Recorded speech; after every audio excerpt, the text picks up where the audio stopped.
Ration card ఉంటే ఉచిత current అట. ఇక ఎవరైతే గ్యాస్ సిలిండర్ కోసం రేషన్ కార్డుకి సంబంధించి క్యాబినెట్లో ఆమోద ముద్ర వేసిందో 200 యూనిట్ల ఉచిత విద్యుత్తు, 200 యూనిట్ల ఉచిత విద్యుత్తుకు సంబంధించి, ఆ తర్వాత 500K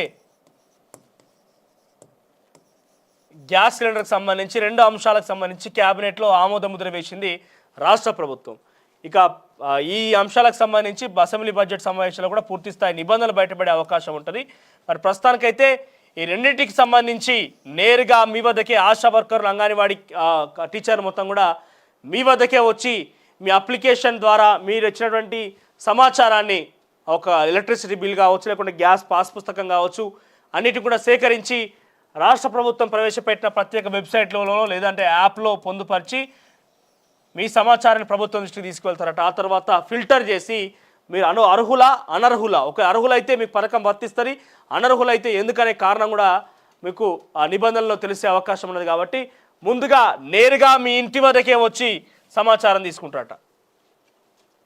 సో మేమేం అడుగుతున్నామంటే, రాష్ట్ర ప్రభుత్వం గతంలోనే ప్రజాపాలన సదస్సులు, ప్రజాపాలన అప్లికేషన్లను పెట్టి జనాన్ని మొత్తం కూడా క్యూలో నిలబెట్టి ఆగమాగం జగన్ నానం చేసిన పరిస్థితి. కాబట్టి గీ ముచ్చడేదో ముదుగాలు చేస్తే అయిపోతుండే కదా.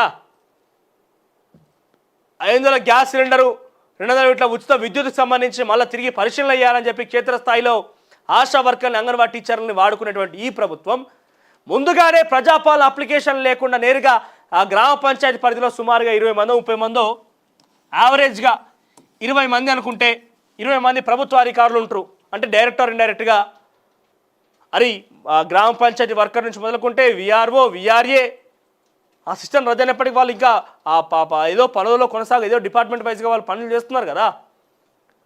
ఇక ఏవో ఇట్లా అనేక మంది, ఒక 20-30 మంది అధికారులు కేవలం గ్రామీణ ప్రాంతాలలోనే ఉంటారు మనకు. సో దీంట్లో యావరేజ్గా 20 మందిని మనం తీసుకున్నా కూడా వీళ్ళు నేరుగా అప్లికేషన్లో ఆన్లైన్ ద్వారా స్వీకరించి, ప్రజల దగ్గరికే పోయి ఆన్లైన్ ద్వారా స్వీకరించి ఉంటే ఇప్పటికే ఆన్లైన్ అయిపోయేటి ఈ పరిస్థితి మళ్ళీ వచ్చేది కాదు.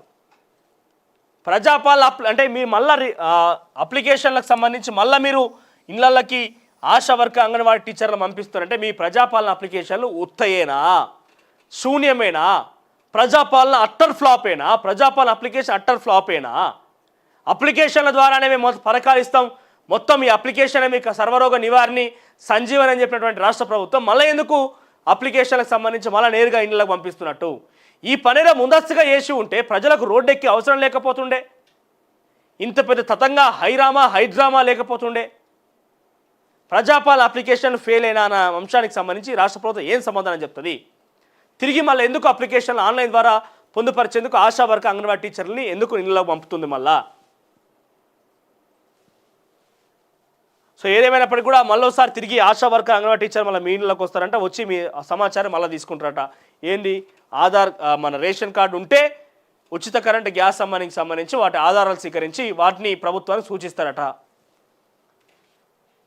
ఇక ఇది నాటిలో కదా. ఇక ఆంధ్రజ్యోతి విషయానికి వస్తే